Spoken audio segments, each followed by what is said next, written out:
En dessous de 2 ans, il n'y a rien à attendre des écrans pour l'apprentissage. Salut à tous! Je vous propose une petite discussion, pas forcément autour d'un bouquin. Enfin, il y a un bouquin quand même qui m'a inspiré cette discussion. J'en ai parlé, ça s'appelle La fabrique du crétin digital de Michel Desmurger. Je suis en train de le bouquiner, c'est génial. Sur le fond, sur la forme, c'est un super écrivain, il y a plein de vocabulaire, c'est un super bouquin. Donc je vous conseille. Donc on va discuter un petit peu, on va faire un match en fait. On va faire le match les écrans contre la lecture. Et on va voir qui s'en sort le mieux. Vous devinez que je suis de parti pris. Donc je vais défendre le bouquin et je vais attaquer les écrans. Mais bon, il n'y a pas photo. Le match est plié d'avance. Et à la fin, je vous donnerai des recommandations personnelles à suivre impérativement. Ou pas. Non, c'est impossible à suivre. Et des recommandations pour l'école aussi, parce qu'on verra que l'école, elle n'est pas forcément dans les clous. Et on va se focaliser essentiellement donc sur 4 thématiques. On va regarder le côté social du développement de l'homme, enfin on parle des enfants, hein. Le développement cognitif, donc tout ce qui a trait à la connaissance, le développement émotionnel, le développement émotionnel on le scindera en deux, on verra le savoir-être, donc c'est vis-à-vis des autres, et le bien-être pour soi. Et puis le côté de la santé, alors côté physiologique un petit peu, avec le sommeil, l'activité physique, la sédentarité et tout ça. Alors, je commence par le social, il n'y a pas vraiment un ordre, hein, je ne sais pas pourquoi je suis parti dans ce sens-là. J'aurais pu finir d'ailleurs par le social, ça m'aurait permis de parler de la famille et justement des... Mais on y reviendra, ça permettra de faire la boucle. Donc le social. Alors comment en fait j'ai procédé? Comment j'en suis arrivé à tout ça? Eh ben d'abord c'est une observation de ce qui s'est passé personnellement chez moi, dans ma famille, avec mes gamins, tout ça. Ensuite j'ai élargi un petit peu l'observation, je vois ce qui se passe dans la famille proche, les amis, les collègues de travail, on discute, on voit ce que les gens font, comment ils galèrent avec les gamins, les écrans, tout ça, c'est un peu ça. Après, la vie quotidienne, voilà, quand on se balade, on passe dans la rue, on voit des gens dans le bus, on voit des gens qui attendent le bus. Si vous imaginez un arrêt de bus avec des gens qui attendent, je pense que vous les imaginez tous avec leur portable comme ça. Ils discutent pas, ils sont debout comme ça et ils regardent leur téléphone. On peut s'imaginer aussi la mort aux trousses. Le mec, il est tout seul, il y a des champs de maïs derrière, il y a un avion qui arrive. C'est un autre arrêt de bus. Donc ça, et ensuite, donc petite investigation sur Internet, pas trop Facebook, je me renseigne pas sur Facebook, moi. Mais bon, sur Internet, YouTube, 2-3 questions à ChatGPT, quoique là, je l'ai pas fait, d'habitude je le fais, là, je l'ai pas fait. Et puis les bouquins, je vais pas lire des études scientifiques, je lis des livres grand public. Pour ces sujets-là, je me renseigne comme tout le monde, en fait. Donc on manque pas d'informations. Donc je commence par la dimension sociale du problème. Qu'est-ce qui se passe en famille? On a des interactions et les écrans perturbent ces interactions et de deux façons, soit que les enfants en fait soient eux-mêmes sur leurs écrans, soit que les parents soient sur leurs écrans et donc les échanges dans la famille diminuent. Alors quand les enfants sont petits, c'est un vrai problème parce qu'en fait les petits, ils ont besoin de ces interactions, ils ont besoin de discussions, ils ont besoin de voir le visage des parents et tout ce qui n'est pas fait par ce biais-là, ce n'est pas fait par les écrans. En fait, les petits, alors quand je donne des chiffres, faut tout prendre avec des pincettes, hein, je suis pas un spécialiste, mais en dessous de 2 ans, on va dire que les gamins, ils apprennent strictement rien sur les écrans. En dessous de 2 ans, il n'y a rien à attendre des écrans pour l'apprentissage. Par contre, tout le temps qui est perdu sur les écrans, parce que malgré tout, les enfants peuvent regarder des écrans, c'est du temps perdu pour les apprentissages. Et il faut savoir une chose aussi, en fait, il y a des fenêtres pour les apprentissages. C'est-à-dire que si vous avez... Alors là, pareil, hein, les chiffres que je vous donne, ils sont pas forcément justes. Mais bon, si vous avez pas appris à parler avant 6 ans, ça va être très compliqué. Si vous n'avez pas appris à jouer de la musique avant 8 ans, ça va être très compliqué. Si vous ne savez pas skier avant 20 ans, ça va être très compliqué pour après. Alors bien sûr, il y a des gens qui vont apprendre à skier à 25 ans et qui vont être super forts. Alors skier, ça vient de moi. Il n'y a pas eu d'études scientifiques. Non, globalement, il y a des fenêtres. Si on loupe le coche, c'est très compliqué par la suite. C'est-à-dire que quand une famille vient s'installer en France, une famille qui ne parle pas français, plus les enfants vont être jeunes et moins ils auront de problèmes pour apprendre la langue. Et les parents, eux, ça va être plus compliqué et certainement qu'ils garderont leur accent même et qu'ils auront des défauts d'élocution ou ils feront toute leur vie des fautes de français. Tout ça pour dire qu'il y a des fenêtres et qu'il faut pas perdre de temps et qu'il faut pas se dire bon ben on verra plus tard. Non, en fait, on verra pas plus tard. Si on loupe le coche, après c'est foutu. Pour les tout petits, bon la lecture ça rentre pas en ligne de compte. Pour les plus grands, on va avoir pour les interactions sociales l'avantage des réseaux sociaux pour les gamins, avec aussi tous les désavantages que ça peut apporter, les problèmes de harcèlement et compagnie. On n'a pas vraiment ce genre de souci avec la lecture, hein, il faut bien le dire. Donc là, on va dire qu'à partir du moment où les gamins savent lire, la lecture marque un point. Alors, sur l'aspect cognitif maintenant, l'aspect cognitif, je l'ai découpé, ouais, j'ai dit les résultats scolaires d'un côté. Donc plus il y a d'écran, plus, même jusqu'au bac 1, plus il y a d'écran, plus le niveau de l'élève baisse systématiquement. Voilà, donc il y a une corrélation très forte entre le temps passé devant les écrans et les résultats scolaires. Alors ensuite, il y a la mémoire. Tout ce qu'on regarde sur les écrans, on le mémorise beaucoup moins bien que ce qu'on peut lire. C'est-à-dire qu'entre un tuto sur un écran et un bouquin ou un cours, alors le mieux c'est le cours magistral avec le prof, ensuite c'est le livre, et ce qu'on retient le moins c'est le tuto sur un écran. Là encore le livre il marque des points. La concentration. Alors la concentration, je l'ai scindée en deux. J'ai regardé ce qui se passait dans l'espace et dans le temps. Alors dans l'espace, par exemple quand on est au volant d'une voiture, on est concentré sur tout ce qui se passe autour. Voilà, c'est la concentration au niveau de l'espace. Et ensuite, il y a le temps de concentration. Ça c'est la notion de temps. On peut être concentré longtemps ou on a du mal à se concentrer longtemps et donc on a une concentration très courte. Il se trouve qu'actuellement, le temps de concentration des gamins diminue énormément. Avant, on pouvait faire un cours de 1 heure. Moi, je me rappelle quand j'ai commencé, même je disais au directeur, je disais, mets-moi des cours de 2 heures, parce que j'aime bien m'organiser comme ça, j'avance, je fais plein de trucs, on perd pas de temps, rentrer et sortir. Mais j'ai vite abandonné parce que les gamins, ils tenaient pas 2 heures. Et je me suis même rendu compte à la fin qu'ils tenaient pas 1 heure. Et maintenant, faire un cours d'1 heure, on le fait, mais les gamins ne sont pas attentifs pendant 1 heure. Ça, c'est pas vrai. Et ils ont perdu en concentration. Donc, ils se concentrent moins longtemps. Ça, c'est à cause des écrans, parce que les écrans proposent toujours des programmes très courts. Alors, même les jeux vidéo, il se passe tellement de choses. Quand les gamins, ils scrollent, des fois, les vidéos, elles durent 30 secondes, 15 secondes, et même ils scrollent plus vite que ça. Donc des fois ils regardent 2 secondes et puis tac tac tac, ça défile. Même pas 2 secondes, il faut les voir faire. Donc un cours d'1 heure à côté, c'est interminable pour eux. Donc il y a une perte de la concentration. Alors que la lecture, elle demande une concentration beaucoup plus longue. Dire la récompense, elle ne vient pas tout de suite. Il faut lire, il faut prendre son temps. Il y a des moments plus calmes, des moments avec plus d'action. Ça prend son temps.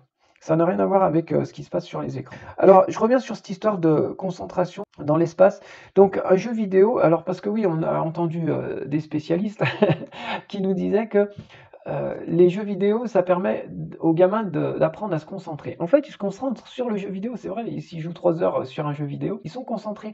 Mais c'est pas la même concentration que celle qui est nécessaire à l'apprentissage à l'école. C'est même l'inverse, c'est-à-dire que sur le jeu vidéo, le gamin, il va être attentif à tout ce qui se passe autour. En fait, il va être vigilant. C'est un peu la différence entre la vigilance et la concentration. Sur les jeux vidéo, il va apprendre à être vigilant. Il va voir s'il y a un ennemi qui arrive à gauche, un autre à droite, une bombe qui tombe. Ça, c'est de la vigilance. Mais il ne sera pas concentré sur un objectif précis. Il va essayer d'appréhender tout ce qui se passe dans son univers. Et à l'école, c'est l'inverse. Il faut que le gamin il soit concentré sur le tableau, sur ce que le prof dit, ou alors sur sa feuille. Il ne faut pas qu'il soit vigilant, au contraire, il faut qu'il se referme. Il ne faut pas qu'il soit attentif à ce que fait Kevin d'un côté, Mathéo de l'autre, Sabrina derrière. Non, il faut qu'il se concentre sur sa feuille. Et le fait d'avoir mis en avant sa vigilance par les jeux vidéo, ça l'empêche d'être concentré. Il va être certes vigilant, il va entendre tout ce qui se passe autour, mais il va être perturbé en fait. Donc c'est contre-productif cette concentration qui est amenée par les jeux vidéo. J'ai fait le tour de ce qui se passe du côté du cognitif. Alors l'émotionnel. L'émotionnel, c'est le savoir-être et le bien-être. Enfin, je le dis comme ça, on pourrait le dire autrement. Donc sur le savoir-être, il y a la notion de violence et d'agressivité. Alors là, il n'y a pas photo, toutes les études le montrent. Les jeux vidéo violents exacerbent la violence et l'agressivité. Alors ça ne veut pas dire que le mec qui joue à GTA, ça va être un tueur en série, mais toute chose étant égale par ailleurs, il sera plus violent que s'il n'avait pas joué. C'est les études qui le montrent. On pouvait s'en douter, entre parenthèses.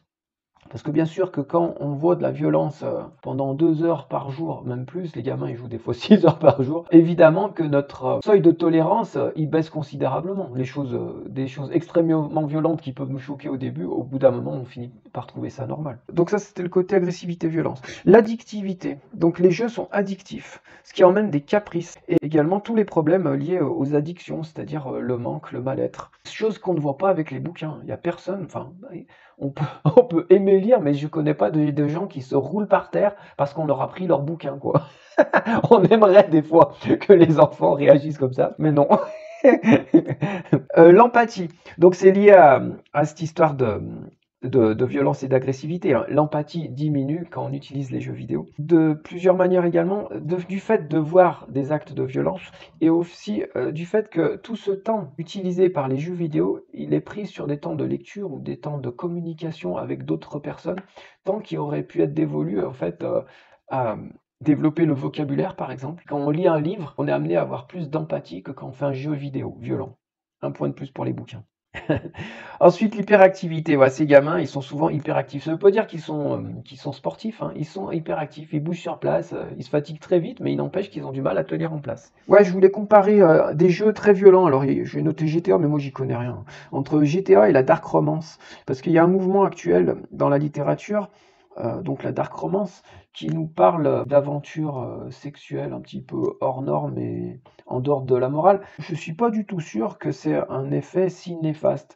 Et notamment du fait que quand vous lisez, vous n'avez pas de joystick en fait. C'est pas vous l'acteur, même si c'est écrit à la première personne, style je lui défonce la tête.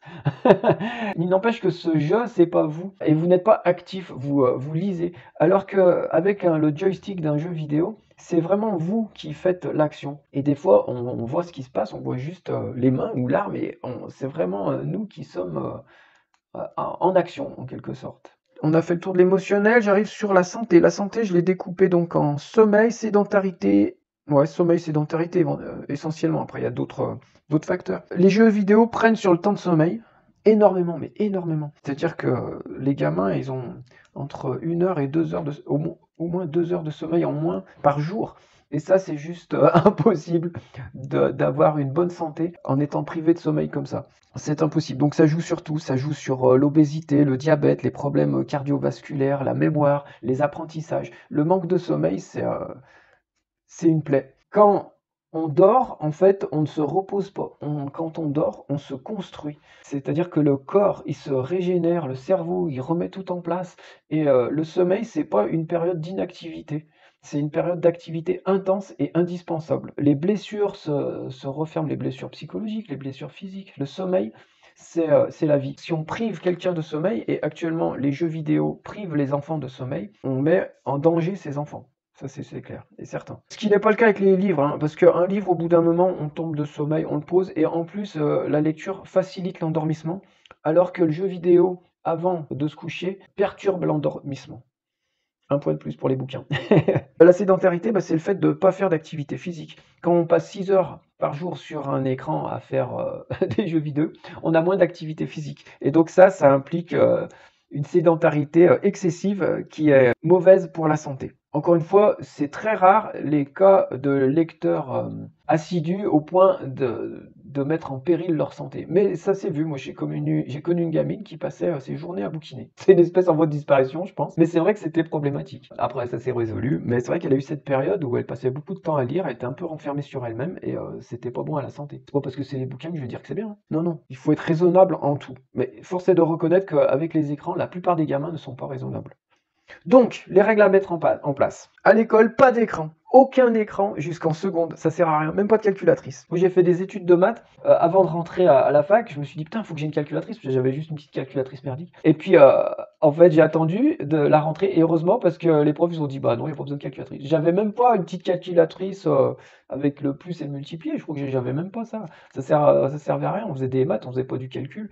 Et donc jusqu'en seconde, zéro écran, zéro calculatrice, rien. Il n'y a pas besoin. Après, bon, suivant, oui, on peut de temps en temps, suivant les études aussi, le mec qui fait informatique, il faut bien qu'il ait un ordi à un moment. Ah oui, alors en famille, la règle des 4 pas. Pas le matin. Non mais ça c'est sûr, pas le matin, surtout pas avant d'aller à l'école. Non mais quelle idée. Pas si on fait autre chose, si on est en train de jouer, si on est en train de manger, si on est en train de cuisiner, si on est en train de faire de la peinture ou de discuter. Il n'y a pas un écran qui est allumé. On met pas la télé, on n'est pas avec sa tablette. Pas dans la chambre, pas d'écran dans la chambre, jamais pour une personne. Et pas avant de dormir. On fait pas un jeu vidéo avant d'aller dormir. Et si on regarde un film le soir, avant d'aller se coucher, je sais pas, on fait un petit rituel, on va se laver les dents, on discute 5 minutes, on prend un bouquin. Et ça sert à rien d'aller se coucher juste après avoir regardé un écran. On va être mal, on va perdre du temps en fait. Les règles dans la famille. Alors ce qui est préconisé par l'un des plus grands intellectuels français, c'est-à-dire moi-même, que personne va m'écouter, mais bon, je le dis quand même. De 0, c'est-à-dire du moment où le gamin il naît, de 0 à CE1, 0 écran, mais 0. Un film ou un dessin animé de temps en temps. Ouais, le dimanche il pleut, on met un Walt Disney ou je ne sais quoi. C'était quoi que j'avais bien aimé, mais il y en avait plein. Tiens, là-haut, un dessin animé génial, là-haut. Ceux qui n'ont pas vu, vous allez voir, c'est juste, c'est poétique, c'est beau, c'est excellent. C'est marrant. Donc ça, c'est 0 CE1. Rien, aucun écran, juste un film de temps en temps. Un ou deux par semaine, hein, le mercredi, un dimanche, c'est parfait. Du CE1 jusqu'à en seconde, pas d'iPhone, mais on peut faire 1 heure par jour, à peu près 1 heure par jour. Alors il y a des jours on va faire 0, puis un autre jour on va regarder un film, ça dure 2 heures. Voilà, mais en moyenne 1 heure par jour. Voilà, du CE1 en seconde, et pas d'iPhone, pas de réseaux sociaux, rien. Jusqu'à tout le collège, il n'y a pas besoin de ça. Et puis après en seconde, et ben voilà, si on a fait ça, après en seconde, il n'y aura pas de souci. Il n'y a même pas besoin de mettre de règles, ça va se mettre en place tout seul. Et bien sûr, tout ce qui est les films, les jeux, tout ça, c'est pas de sexe, pas de violence, évidemment. Bon, bah on a fait le tour. Bis à tous. Moi, je vais faire un petit tour de vélo pour éviter la sédentarité, puis après j'irai dormir pour le sommeil. Si vous mettez un pouce, j'aurai du bien-être. J'espère que j'aurai su faire passer mes petites idées, que j'espère que vous aurez été concentrés et que vous aurez retenu tout ce que je vous ai dit. Voilà. Et on forme une grande famille. Bon, bah on a fait le tour. Allez, bis à tous. Ciao.